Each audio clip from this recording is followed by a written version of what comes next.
Hello and welcome to Deep Dive Wine Acoustics, Episode 2, Viña Cubillo. At least that's how I think you pronounce it. I'm Andy Tarnoff. I'm the host of Deep Dive, the publisher, founder of On Milwaukee, and I'm joined by my co-host in this amazingly interesting new podcast, Courtney Taylor-Taylor. Renaissance man is what we're calling you. We don't have to go through that again. Well, just in case people don't know why we're doing this.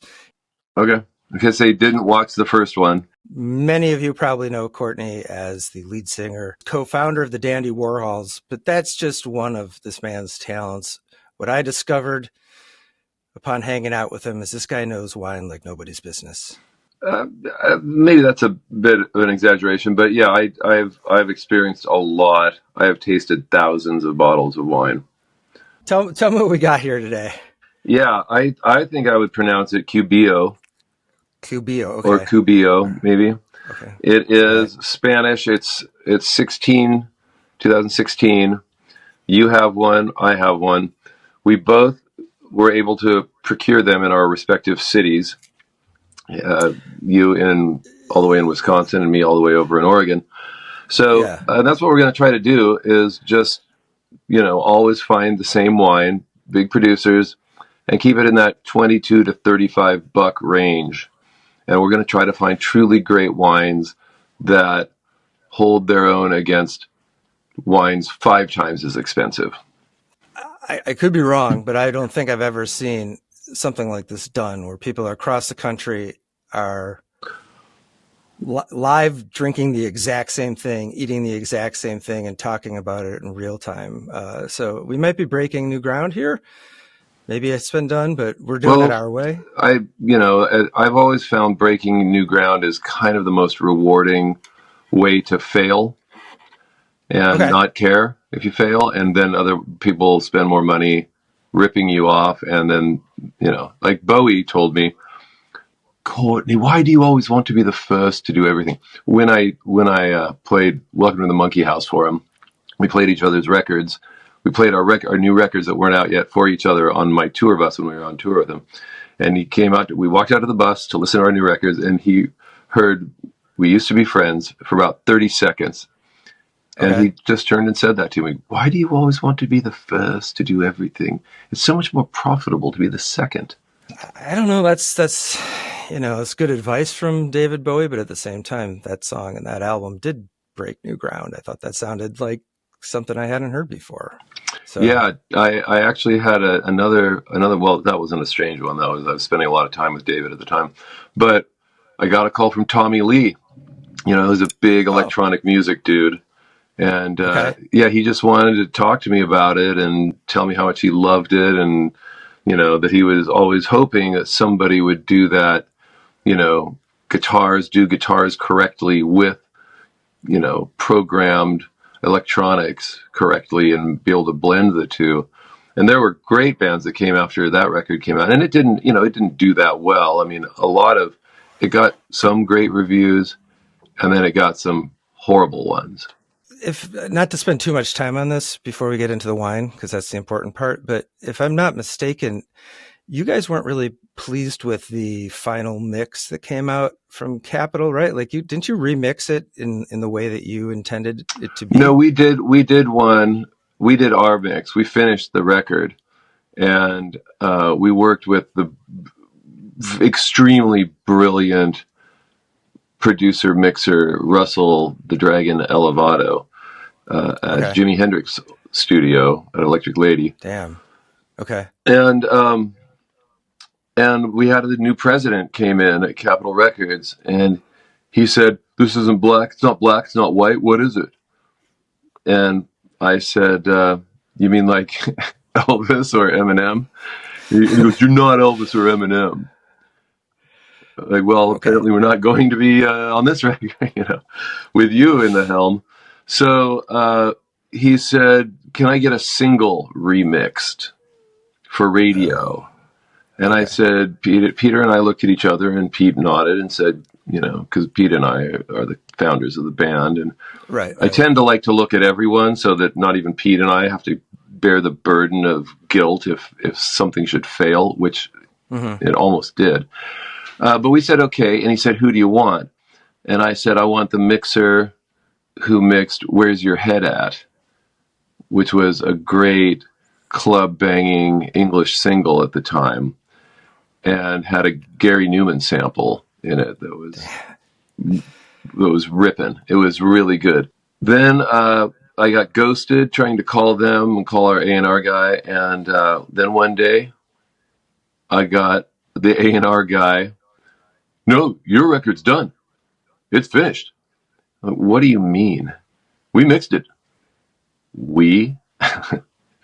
Yeah, so he and Nick Rhodes, Julian Raymond and Nick Rhodes, had gone into the studio with the mixer Nick I chose. Rhodes from Duran Duran, Nick Rhodes? Yeah, he and I had done all the final production on the record, me and Fathead and Nick Rhodes. Okay. And that, and that's why those synthesizers are really, a lot of them are extremely cool and sophisticated. There are levels of understanding of old synthesizers and owning old synthesizers that we, Zia and Pete and I, and we just don't have that kind of sophistication. Pete has been working on it now for a decade or more, and he's exceptional at that kind of programming and stuff now. He's got great taste and skills. But at the time, we got the record back, and it was great. Like, they did a great job. They did ruin 3 songs, and I'm not going to say which ones, but you can find our version of it that we did that was too urban for Andy Slater, the brief president of Capitol Records. And it's called the Dandy Warhols Are Sound, ARE space sound. Yeah. And so it's cool. Most importantly, the version of Scientist on that would have been the single. And it is so sticky, icky, the funkiest, dopest thing we've ever been a part of. And a lot of that is hugely because of we loved the D'Angelo Voodoo record so much that we wanted to work with that producer, and we got him. Okay. All right. But we used to be friends on that. Your version of it sounds quite different. And in fact, it's almost, I think when you guys play it live, you played more of that version of it than you play the one that was on the actual. The original version? Yeah. We that one is just a piece of history. It's very cool. And it has more of a Gary Newman kind of approach to it, but super warm and very funk soul EQs on the mix. The high end is very controlled. It's the difference between American oak or French oak. Okay. French oak is warm, high end, controlled. American oak is an explosive, screaming, ripping, chalky ride. And that's why sometimes people do like half French, half American if they want that kind of explosive, bright high end. Okay. All right. So let's get these wines open. Anna. Yeah, we just digressed a little bit, but that's all right though, because I mean, again, there are no shortage of wine podcasts, but there are not a whole lot of rock and roll wine podcasts. So that's what we're doing. Yeah. Okay. Trying to open this thing. Yeah. Let's pull the foil off, and then gonna stand up here and get this guy open. Are you doing it? Yeah, I gotta tell you though, I got this corkscrew here from my family heirloom great grandfather. I don't actually know how to use this without corking it, so I'm just going to use one of these things. Yeah, this is the traditional Somme key. Yeah, I own. I mean, if you visit a winery and buy a few bottles, they'll probably give you one with their name on it. Yeah, so but it is the classic for a reason. I mean, it's incredibly functional, and our wine is 8 years old, and it's Crianza, which means that it'll be softer on the high end because they probably don't put any new oak into the program. They probably just go straight to oak that's already been used. It adds depth, complexity, stability, and structure without adding any bright high-end the dusty, super high end. Now, there are high mids also, which is like the bright acid that wines can have, particularly white wines and bubbles, But this should be a very round and wonderful thing, and maybe even a wine that doesn't need much time in the glass. Like, it might just be pour and drink. So we're going to try that. I would say maybe pour it to the widest, just to the widest part of your glass. Okay. Maybe a little more. Then, as I like to say, get your fat mitt around it. I like to do this and slowly warm it up. Making all sorts of noises with my microphone here. I apologize. God, I love that smell. I really love the weird, funky, plummy, old-timey, faraway aroma of Spanish Rioja. Have you had this specific wine before? There are so many classic Riojas that have this similar style label that I don't know. I doubt I've had this exact 2016 Crianza. Now, they rate them on how long they spend in oak and what kind of oak. There's Crianza, which is the least age-worthy, and it likes 5 years.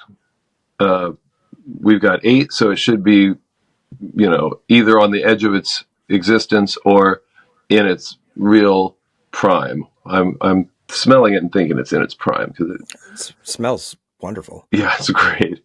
Then there's Reserva, which is new oak generally, maybe months, maybe, And then there's Gran Reserva, I'm sorry.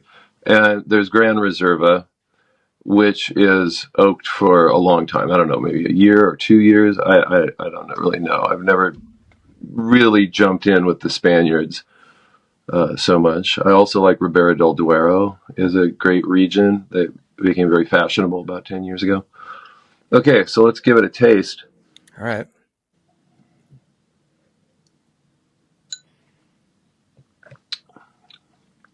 Yeah, that high mid tangy acid is dominating the palate.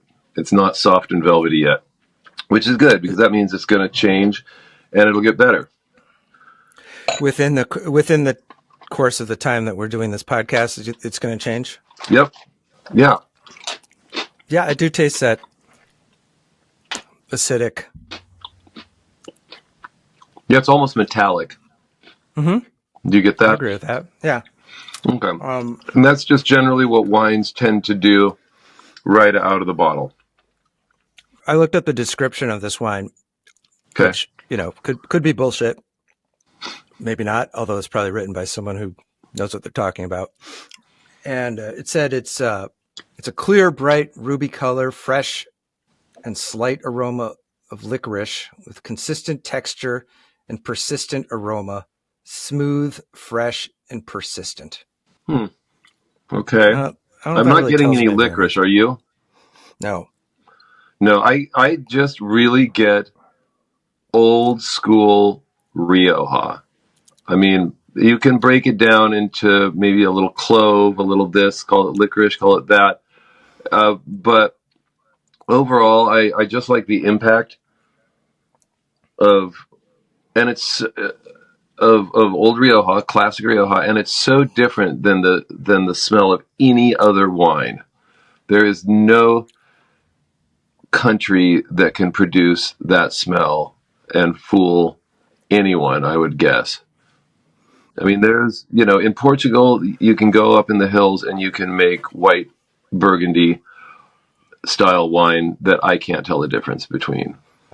Rioja, I don't know if anyone has ever, well, I don't know if anyone's ever tried, but it is a very special, it's earthy, it's kind of just a dirty, party food, oily meats and things, and I see that. I also, you eat so much canned seafood in those tins where you roll back the top. like a sardine Sardines. can, but they Yeah. have everything, like little tiny squids, just 100 of them packed in there. They're that long and they're just super narrow with a little black eyeball at the end of each one. All vinegared and oiled, light vinegar, good heavy olive oil. And they eat a lot of that. When you go out in Spain at night, the towns and villages really come alive around 9 or 10 Oh yeah, p.m. I experienced that in Madrid for sure. Oh, that's a big city. I tend to think that my memories of Madrid are that it just kind of parties all the time. But the villages seem to, like Aranda de Duero, the main Ribera city. Okay. Yeah, it's a ghost town. And then at 9 o'clock, the mommies with the babies and the strollers and the whole thing, and the dads and the kids and the bars that are half downstairs that are unchanged since the 14th century. Yeah. Except for the counters, and they're just making food, and you just buy $3, €3 glasses of this kind of thing, almost exactly, and you get a slab of toast with some puffy orange or pink kind of foam sea flavored creature thing smothering it, and those just sit there and they get gobbled up, and everyone drinks and eats snacks, and Sounds pretty good to me. I mean, oh my gosh, it is a special. The air, it smells so wonderful, and it's kind of high desert in most of Spain that I've seen. Beautiful. You said that Spanish wine has its own taste and its own flavor. If someone just handed this to you and you didn't know what it was, could you say this tastes like Spanish wine? Oh, of course, yeah. It's a unique beast, and it's one of those things. And also, I've been told that the part of your brain that recognizes scent is adjacent to the part of your brain that is memory, your memory bank. So Right. smells apparently can elicit memories more accurately than any other sense. So I noticed this specific bottle is a grape blend. It's 70% Tempranillo, 20% Garnacho, 5%. Yeah, what we call it Grenache. Yeah, Grenache, 5% Graciano, and 5% Mazuelo. I know what Grenache tastes like by itself. It's a tangy, mid-range, bright, zingy, light wine, light-bodied, Yeah. but really flavorful, high mid-range, which is probably where we're getting all that tangy, metallic, high mid-range in it. It's like a bell, a silver bell, Okay. ting. And we're on our next installment, we'll be having Beaujolais. Okay. And that is a light wine. I mean, we have a Beaujolais Village that we're going to drink, which is slightly more sophisticated than just a Beaujolais. The villages are higher rated quality, probably spend a little more money on their oak. And they're generally paired with salad. Done. Let's see what it's done. We've been talking for 5 minutes or so. Okay. Give it a swirl. Give it a nip. It smells sweeter to me. And yeah, less zingy. Mm-hmm. Softer smell.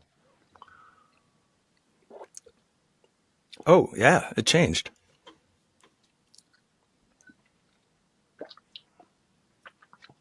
Yep, it's getting a little watery. That is because of its maybe being a few years past its prime, because it's Crianza. But it's good, and I think generally it'll knit together and get a little thicker and more velvety. But yeah, it's softer. Still that Grenache metallic tang to it. Less of it, though, I think. At least to my taste. Yeah. So if you were bought this bottle of wine, Would you start drinking it right away, or would you let it sit around for a little bit? Oh, I think that's more about what's going on in my world at the time. Because it's inexpensive, I would probably buy a couple of them and then would just drink it anyway, even though it's not reached its perfect moment of beauty, So open it up, pour it in a Yeah, glass, and drink it. Okay. yeah. If I had spent more money on it and it was a bit more of like something I could be precious about, if it was like a Reserva or a Grand Reserva, but that has nothing to do with the wine. It just has to do with me. Speaking of which, so you're in Portland. I'm in Milwaukee. How much do you know how much you paid for this bottle of wine? Mine was $31.99. Yeah, sounds about right. I think it was $32. Okay. It might have been a couple more. I think the Beaujolais was 22, so I think maybe it was 34 because I think I spent Okay. 56 was my total bill. But yeah, this is a $30+ wine. It's great, and it's only going to get better. Maybe keep swirling it so it warms up because Okay. cold wines are more acidic, or it's the acid is more prominent at cold temperatures. Okay. Yeah. While we're sitting here waiting for this wine to continue to mature, if that's the right word, or aerate, or Aerate, yeah. Open I don't up. know. I mean, that's Open just what up. open up. I'm trying not to sound like a total wine moron here. I mean, I've had enough wine. I just haven't learned to appreciate it yet, which is why we're doing this podcast. Yeah, I mean, I appreciate any good wine, and it was very important to me to be able to find affordable, not cheap, but Right. just very affordable wines that are great.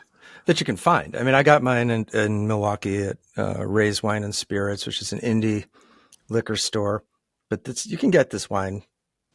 We have a local chain that is very similar to how Whole Foods was when it began, and Okay. it's called New Seasons, and they're great. And this is, something that they carry. Probably always will have one or another year of this same wine at this price. When you drink enough wine, you're going to get a hangover. Or at least I'm going to get a hangover. Do you find that different kinds of wine, I mean, other than just consuming a moderate amount, but do you buy into this whole like tannins and different kinds of wine give you different kinds of headaches? Or Well, cheap wines will give you a headache before you even go to bed. I think the key is really forcing the about face and having ice water. I mean, it's a different trip, but it goes down easier for some reason than warm water. Warm water just seems a lot more like sandpaper. the rating on this wine, for what it's worth, from Robert Parker. Wow. You know who that guy is? Big. Okay. He calls it a 94. Holy moly. He was drunk. He was drunk when he rated it. He was drunk when he tried it. It must have been the fifth or sixth wine he had quaffed. Because that's a pretty high rating, right? Like, Yeah. 90 just means it's really good. 89 means it's not that great. 90 is this cutoff point. And James Suckling really works that 89-90 thing. He's very clear about if it is well-made wine, you can tell. And if it's slightly industrial level, machine picked, sending it through, making zillions of gallons and getting it out the door, you can smell it, you can taste it. So for him, 90 is like, wow, this is worth the $28. Okay. And that's really his bottom line. And I tend to like that. I'm not really sure how Robert Parker, because he's a little before my time.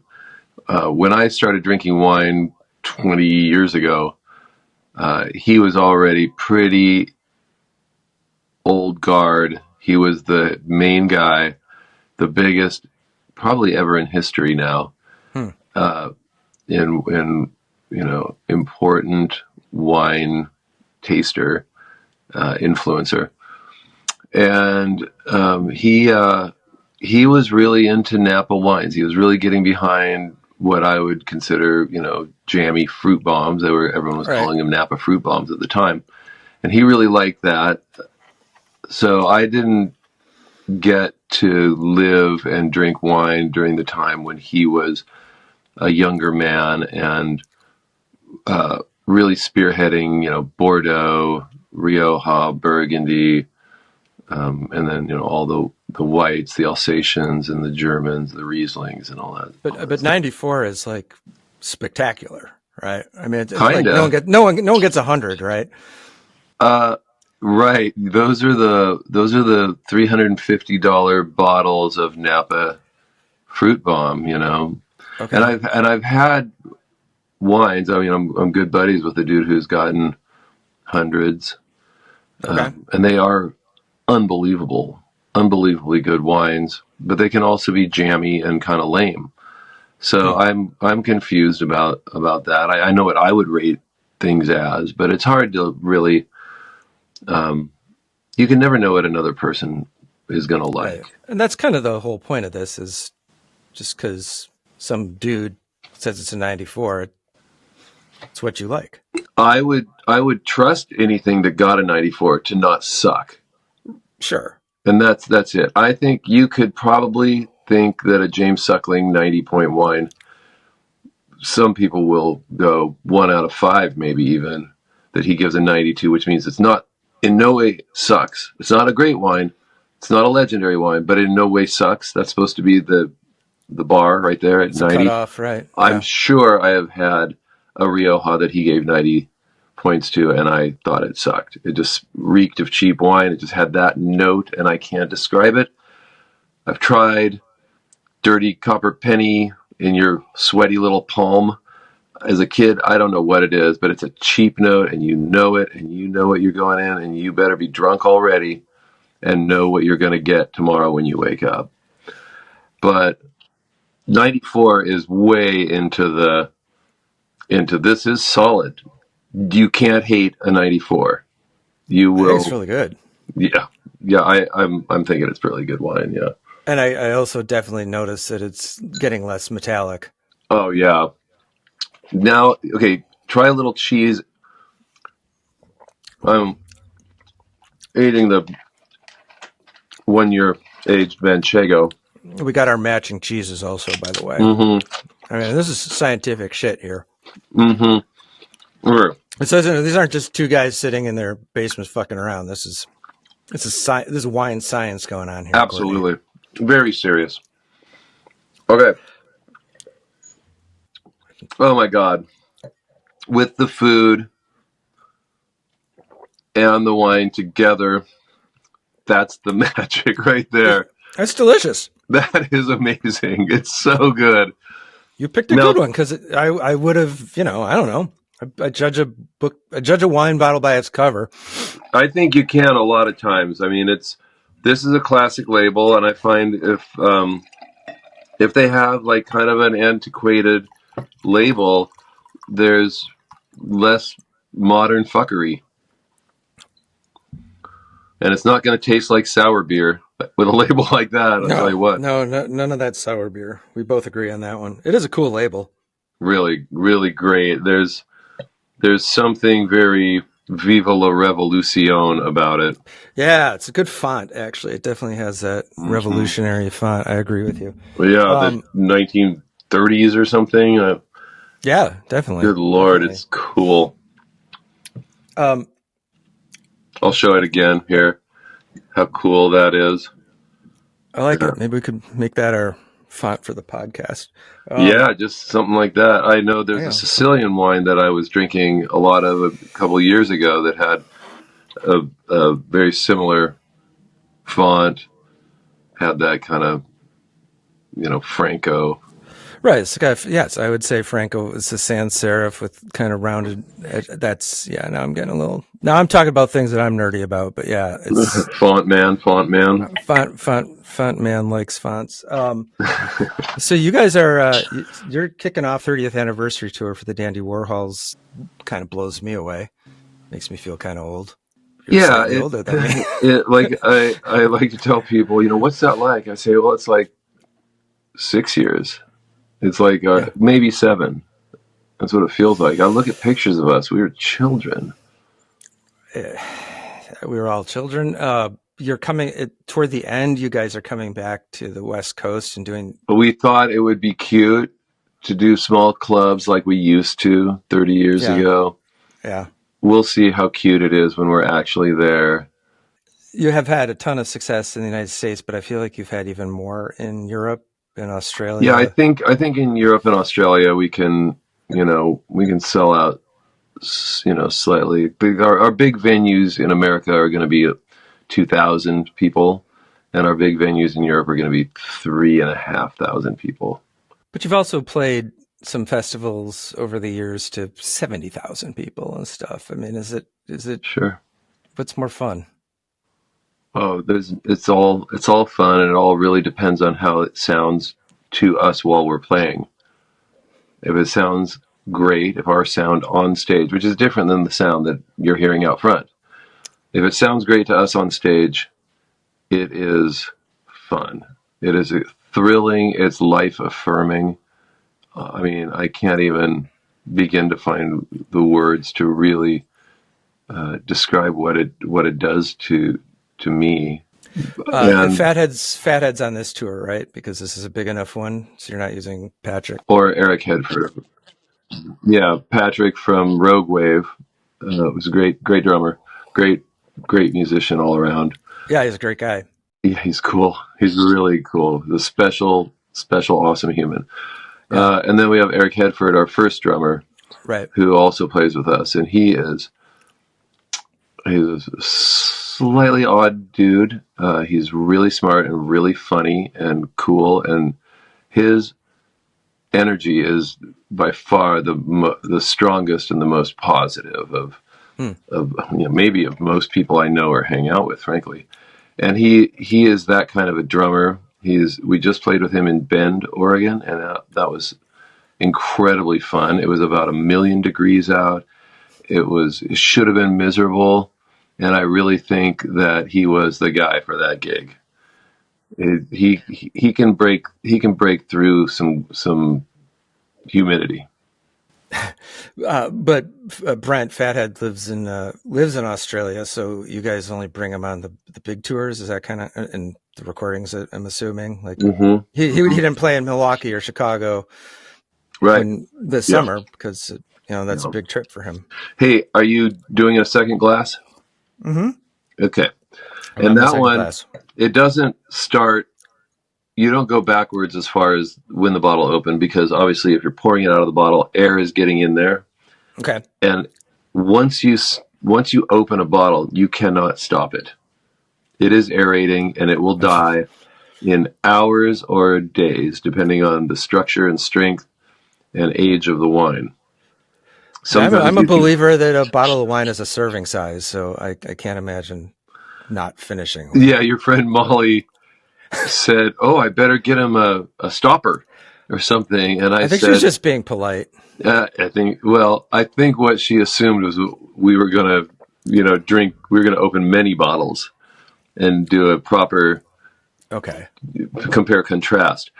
And I said, "Don't do that. I can't respect a man who can't finish off his bottle of wine." And she said, "I agree." Then I had to clarify that, we indeed were only going to do one style, one bottle per episode. I promise you that Molly would never assume that I would not finish a bottle of wine, but thanks to her for being our wine mule and picking this stuff up, because she knows what she's talking about. Oh yeah, she's great. She's great. She's definitely more New World than I am. She was sending me a lot of photos of pretty cool stuff that I knew, and then pretty cool looking stuff that I don't know. Shout out to Molly. Thanks, Molly. Yeah, thanks, Molly. Back to your European tour. I think that correct me if I'm wrong, but the song that really blew up for you guys was Bohemian in Europe, because if I'm not mistaken, it was in a commercial or something. And well, it wasn't in a commercial. It was in zeitgeist, an ad campaign that was probably the biggest budget and the most global for that era. But it was also at a turning point culturally. And their filmmaker nailed it. And it's called Vodafone. And I think it was the tagline was "Hello." That's it. Not "What's in your wallet" or any shit like that. It was literally just effing hello. And it was the dream of travel, of international travel.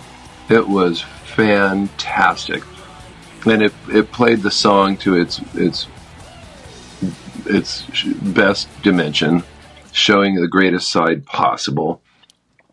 And every commercial has a piece of music on it. I mean, I don't think you can make a commercial without some music on it of some sort. But this, and obviously they don't become hits. And this was just absolutely zeitgeist. I just did an interview with BBC One TV a few months ago. Zia and I did, and they just blatantly said that is the song that defined, and they just blatantly said that is the song that defined the decade, the new millennium, and that is so flattering, But it did after that song. After that record, which the record didn't do that well. I mean, none of our records do that well until some miraculous hand of God comes down and props it up and shows it in its best light to everyone in the world. We did great on Junkie, Not If You're Last Junkie on Earth. That was a big song that got us around the world, but it wasn't as big as that world-changing moment and ad campaign. And then We Used to Be Friends was also huge. And that one is still played probably more than Bohemian Like You. But it depends on the trend. Right now, guitars are coming back and synthesizers are going out again. Yacht rock is long buried and is a punchline in the music industry. So Bohemian Like You is starting to get edge out. It's a head by a nose again. I feel like when you play that live, people go ape shit. Like, that's the one where like, I guess every band has that song, but our last episode, I put you on the spot and made you show me how to play Boys Better. Okay. I don't know. And I'm in my studio, so I've got keyboards, and then down here, the Fender Kurt Cobain model. All right. I don't think you can see this, but I went on my own deep dive after we talked, and I looked up how to play Bohemian, and I realized it's like it's 4 chords for the most part, but with this interesting chord pattern and this little thing you do with your pinky. And I was like, wow, that's elegant in its simplicity. And thank you. I always refer to it as caveman doing Keith Richards. And also it has a Rolling Stones vibe to it. So I wanted a Rolling Stones vibe song.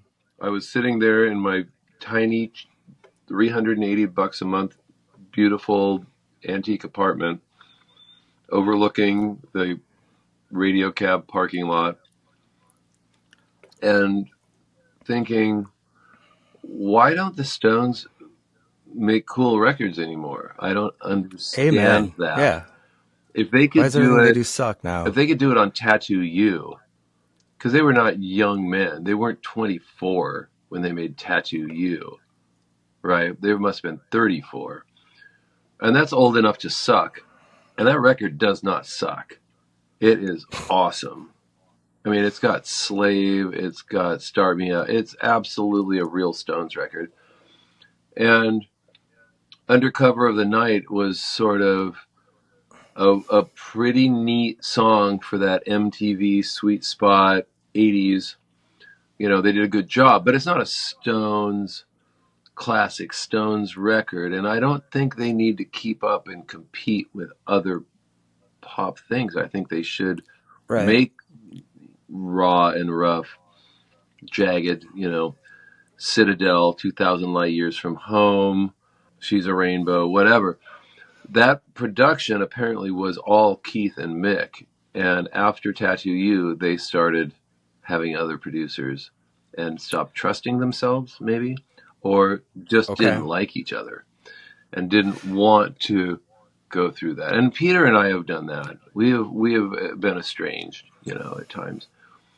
And but it's so cool to work again super closely with the person that you put a band together with, that you committed the rest of your life possibly, and in ours indeed did, to this job. So when you were writing that song, you had Stones in your mind a little bit? But Keith Richards is a very sophisticated guitar player and a very deep student of the instrument. And so he has alternate tunings.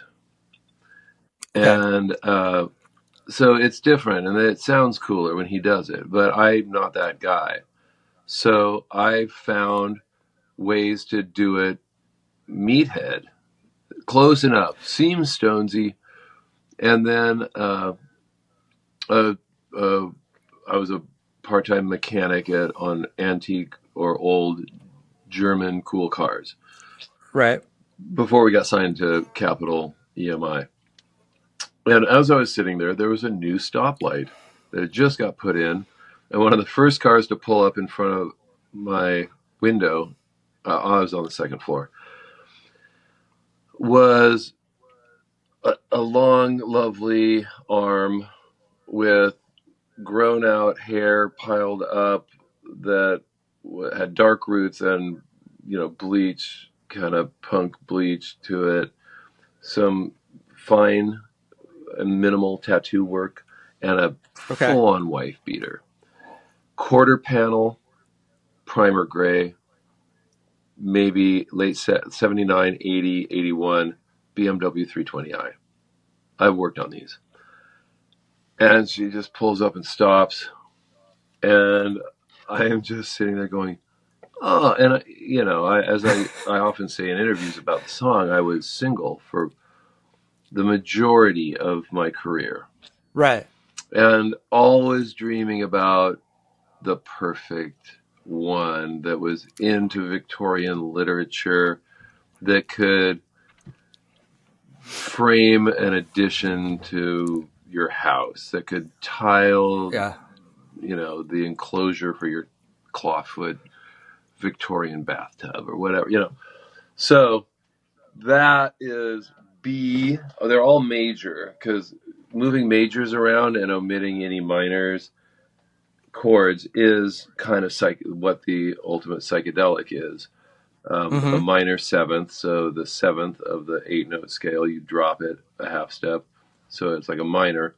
But the third is, you know, a whole step higher than the second, so that it's not dark and brooding at all. It's bright and zingy. The dark and brooding is the added minor seventh. But so, yeah, and that's just going, the brightness zingy is on the third, which is your middle finger when you're barring. Yep. B in the E formation, but get your index finger up there. And then it is truly the most knucklehead.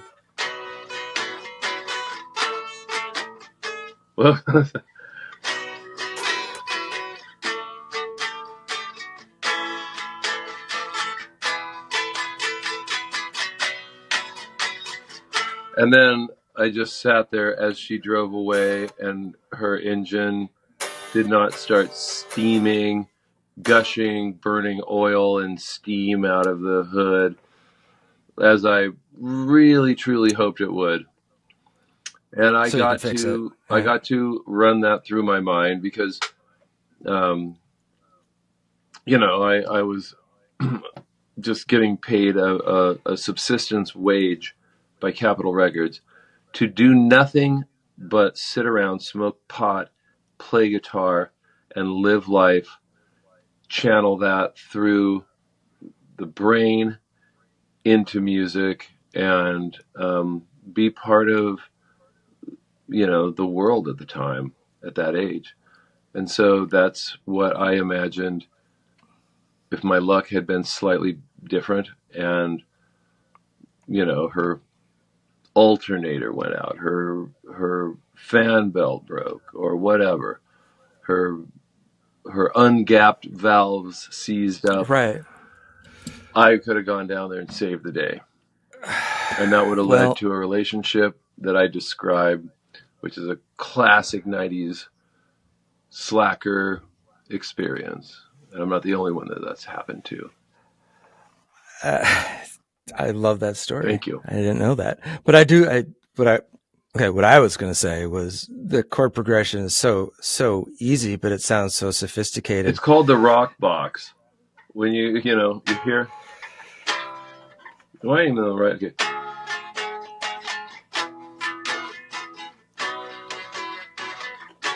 So it's rock box. It's a square, perfect square. That's the thing. And then the woohoo, that's Stones. I mean, but every band does that though. I mean, every band's got a song with it. And it was so big in the punk era. The Clash did a lot of it. Yeah. And it needed to happen. And unfortunately, I'm just not a good enough mimic to make it a Stones song. The vocals are more Duran Duran meets David Bowie, and that's how I describe the Dandy Warhols a lot. I think Duran meets Bowie. I mean, there are a lot of songs that have a Duran Duran sound to it, and a lot of songs that have a Bowie sound to it. Cool, great. So I don't hate that. Have you had your fat mid around it the whole time? I have not been holding it the entire time. Should I have been? Yes. Okay. Yes. It when it becomes, blood temperature, it is like drinking blood to a vampire. Fun. It's so beautiful and effortless. And there are no edges on this wine now. It is a velvet Elvis. It is just coming through. I got a Velvet Elvis in my studio, actually. We both do. Now we have another one. I really did. I put it up here because it had like sound deadening qualities. I have a literal Velvet Elvis. I'm looking at it right now. It's off screen. I really should get a Velvet Elvis. There are these great artists in Portland called the Pander Brothers. And they're basically responsible through Batman the Dark Knight and Grendel for defining and starting the graphic novel. And they were huge in that mid 90s, beginning era. And the younger of the two brothers, Arnold, went deep into velvet paintings, and that they're Dutch. Their dad who just passed. It was brilliant. One of the great artists ever of Portland, was of Dutch birth, and his name was Henk, Henk Pander. We can look up his stuff. It's fantastic. But the Pander brothers, the younger of the two, has an amazing array of velvets because they're like the girl with the pearl earring. They're painting out of darkness in that classic Dutch Rembrandt style. And he did it in velvet. Wow. So go ahead and look up Arnold Pander. I'm gonna look that guy up and see what he sells. Yeah. You have a relationship to graphic novels? Am I making that up? Yeah, Is that a thing? I have a graphic novel out that tracks a fictional band that disappeared in 1978 in Berlin. I'm not kidding. You are a Renaissance man. Thank you. You may not know this by listening to the Dandy When I was Warhols. in high school, we watched A Man for All Seasons, and I put my hand up and I said, "Does that mean what I think it means?" I was in advanced placement English in probably 12th senior in high school. Okay. And our mousy, wonderful Walter Mitty English teacher said, "Yeah, a Renaissance man, a poet warrior, a poet in the winter, a warrior in the summer." And that really connected with me and what I felt I wanted to be. And as a young person, I was very aware that money and that kind of flashy, showy part of having game was not going to come soon. And so as a young artist, your currency or currencies are style, energy, truth, beauty. And I went for it. I wanted to learn how to frame a house, sheetrocking. I was pulling electrical wires through 30-foot runs of conduit and, just learning to do that. And I became a mechanic. And, Peter and I chopped wood one summer. And even that, you look at the crack in a chunk of wood and you say, I can split that into 3 in one blow. If you do it right, you look at that crack and you're looking at a round chunk of log. Pete was better at it than I was. Pete was always a harder worker, a smarter worker. Well, when he's on stage, he's very much out of the spotlight. Oh, he He's not tells our dancing light around. guy. He tells Poopy, our light guy. I remember Poopy. I met Oh, yeah, Poopy. he's fantastic. He was the closest with the Good Place or Good Kind. Good kind. Yeah. Restaurant people, because his girlfriend was the owner of Colosso, Julie Colosso. Okay. Great restaurateur, one of the best ever. Okay. But Peter tells Poopy, I want to be in almost total darkness all night. Yeah, no microphone, no movement. Oh, he has a microphone so that he can clap into it on Used to Be Friends. Oh, okay, because you don't hear him open his mouth and he's not dancing around. He's just quietly going about his business. Yes, he goes about his business. He's got a lot of business, too. I mean, he probably has 25 pedals to step on in front of him. Okay, how's that wine going? Okay. Let's get back to wine. Good. I just poured another glass of it, and maybe it's because I've just had 2 full glasses of wine, but I think it's really, really good, and I would absolutely buy this again. How about you? Absolutely fantastic. Yeah. Of course, I ask you a question while your mouth is full. I'm glad we're including cheese. We got cheese with this one. When I got to the store to buy the crackers that we could both get, I had to go into the cheese section to get them, and there they were, hundreds of beautiful cheeses.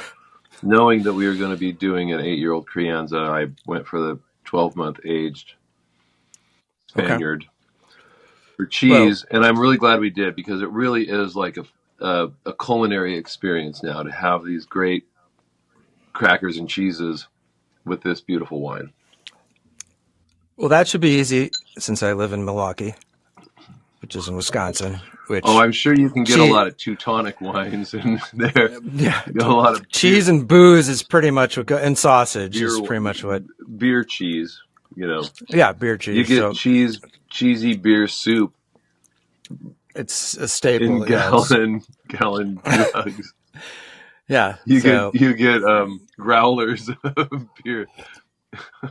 It's not untrue. It's a real stereotype. Beer cheese growlers. I'll take a growler of cheddar IPA soup. It's all true. Yeah, so it's a real thing. Though Portland's got that a little bit of that reputation too, right? Oh, now? absolutely. We got the bearded man bun, handcrafted beers, And they just with legal weed, and they will charge $40 for a growler of something if it got, reviewed in international or national beer. We have such a different taste for beer than Europe does, where they've been making it for 2,000 years. Africa's been making beer apparently for 3 or 4,000 years. I had no idea. Well, I guess it makes sense that the largest beer company in the world is out of South Africa. But Yeah, interesting. Uh, do you still drink beer? I never did. Are you? I like No, Guinness. just It's soft. okay. It's velvety. It's the most like wine. Would you sell this in your wine shop or your wine bar? This one, Yeah. absolutely, absolutely. I should find the distributor, find out who it is, and just offer it by the glass. I mean, the wholesale price must be down around $20. I think this is a pretty good bargain at $31.99 or whatever I paid To for it. be able to cough up $30 and know you're going to have this experience is a deal. So would you give it a 94? Yeah, I'd give it a 92. That way you Still know very what good it though. is, and you know you're not getting a great Bordeaux, which is far more elegant. I mean, this is a rustic wine. I mean, this is like a Spanish farmer wine. Okay, describe that to me. First of all, I can. Unfortunately, people who are watching this cannot taste it along with us, although that would be kind of cool if they could. But It has yes, I such hear a you. specific flavor and nose. If you had this after a Bordeaux, it would be like that. If you had, and we have done this, I've done this with Ben Kane, who was the winemaker at Toomey Vineyards, and he is a great, legendary Australian American winemaker. And we went to one of the best restaurants, white tablecloth style restaurants in Portland, and we drank the last of their Bordeaux. Great, elegant, way more refined and restrained, in a profile than this. It has less character, and it's more about the depth. You taste into it. It doesn't come out at you. And this one comes out at you with all this character and everything. But that scene in the Woody Allen movie where he is so disgusted with his intellectual friends that he brings I don't know, some kind of Hispanic maybe or Italian descent, a romantic country, gorgeous woman. I think she was a prostitute. He just paid her to go to dinner with me. And, she's just super out of place with her long nails and her, breasts spilling out and her done up hair and too much makeup. And there are a bunch of like intellectuals and writers and journalists and whatever. And that's what this would feel like after filet mignon and 2002 Saint Emilion or something even more elegant, refined, a Saint Julian or a Margaux. You would, and we did it. I'm sorry, Mr. Taylor, you've drank the last bottle of Bordeaux. Here's the wine Not what you card. want. What else do you see? And so we kind of went, oh, let's do the Rioja, Rioja, as they say in Australia and England. And it came out, and we thought it was very funny. It was, um, it was lowbrow comparatively. Had we done it before, or had we waited or gone to another place like a really awesome karaoke bar that's kind of rough and places that I would go with the singers for any of the Portland bands, the Modest Isaac or James Shins or whatever, when we want to get drunk and go sing karaoke. This would be a great wine for that. But it's a great wine if you have loud foods, tangy, cured meats, like I said before, or this great aged cheese that is not subtle at all. I would agree. It's got like kind of like a blue collar European. What you're saying makes sense. This is not something you eat with a $100 steak necessarily. Yeah. You could. But... Yeah, because if you're spending, $78 on a steak, on a filet mignon, you will not get this flavor out of your palate. You are chewing on then $100 this $30 wine. When a Bordeaux will cleanse your palate, it'll intrigue you and draw you in. It'll be beautiful and subtle and elegant, and it brings your palate to a focus, to a subtle focus. Whereas Rioja is, game on. It's a good time wine, and you want loud foods. It's a loud wine. Is it going to change anymore, or do you think we've hit the maximum amount of? It'll change, but not for the better. I think we might be at the apex. How long have we had it open? How long have we been swirling it? About 55 minutes. Okay, yeah, that is kind of what I expected. That 45 minutes, it was going to bring it on, and it'll stay here for, if you wander off and come back in an hour, it'll be even slightly maybe softer and nicer. I think we've drank enough, or should we have some more? I mean, I'm running out of things to say about this wine. Let's just warm up another little smidge of it. All right. Another smidge, and let's do the cracker. I love the Henry VIII sort of swarthy, tacky, indulgent decadence of just eating food and just putting wine in with it to just wash it down with great wine. It's so stupid. This is a great afternoon as far as I'm concerned. Great. I am going to come visit you in Milwaukee. You're going to come visit me in December. Yeah, we're going to do something special for the 30th anniversary. And I'm excited to have us doing this, right? We have two different cameras, but instead of having two different bottles, we'll have the same bottle, and I'll go, okay, are you ready to pour? And I'll just pass it like that, and then your hand will go up and receive. Yeah. That's gonna be some good content. We got to get some special guests in here too. I know you can talk about special guests. I don't know. Maybe we'll find somebody. Yeah, some sucker to drink free wine and talk about themselves. On our next episode, we are drinking Louis Jadot Beaujolais. A huge producer, and probably my favorite of that level of massive producer. I feel like they're more consistently good than any other producer of that level. I haven't had one that I truly went, they sold out. Okay.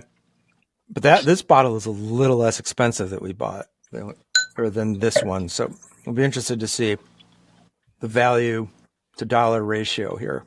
I mean, $32 is not a lot for a bottle of wine, but I'm pretty sure this next bottle is, I think it was like $14 or something. If you got the Village, it's 22 here. Okay. I think we have the exact same one. That's the goal here. 2022 Beaujolais Village. And we'll talk about that, what that means, Village versus Cru versus just Beaujolais. This part where I'm supposed to tell people to like and subscribe. Because if you don't tell them, they don't do it. Tell them. Apparently. So like and subscribe. And send in suggestions, because we have a long list of wine that we want to try and things that we want to talk about, but we're open. Oh my gosh. Yeah, we love it. I mean, I get to travel the world and have people bring wines to sound check. Show up early, knock on the tour bus door, holding cases of mixed wines. I know you like Barolo. I saw that you, of course, love, Barbaresco and Bordeaux and Brunello and all the big B's of Italy and France. And I get turned on to wines I didn't know, or I just passed over, in the wine shop or the grocery store or whatever. And let me say it again, the fanciest wine shops are getting their wines from the same distributors that giant grocery store outlets are getting their wines from. So yeah, you can get this stuff. This is stuff people can get. Yeah, we're just gonna drink gettable wines, and we're gonna tell you what we think if they're great. But I have a feeling we're only gonna have great experiences with wines, just because I've done this so much. I kind of know what words to look for, and that's for my part in this. I want to pass that on, and it pains me to have people drink crap wine for $22 when you can get a Beaujolais Village from Jadot for $22. Well, I appreciate you, Sherpaing me, being my Sherpa. Wine Sherpa. For this, yeah, it's another good thing for your business card. Wine Sherpa through this, this good stuff. How much less? Oh, I can finish that. Finish that tonight. Yeah, it's halfway going. Yeah, no. What did Molly say? No stoppers. That's no stoppers. That's not happening. No stoppers. Be a man. All right, Court. Thanks for the guitar lesson. Thanks for this excellent wine choice. This is good. Yeah, I really like it. Yeah, this is great. We're going young, bright, zingy next time, and I don't drink a lot of that. I found the only reason I'm doing it is because I got on the bus and there was a great artisanal pizza, or a stack of them, on the tour bus after a show in Southern California, and that's what we had was this. But I'll tell that next time. So save that for another one, yeah. For that episode, yeah. All right, sweet. All right. Thanks, Andy. I'll talk to you soon. Love it. All right, thanks, Courtney. All right, bye.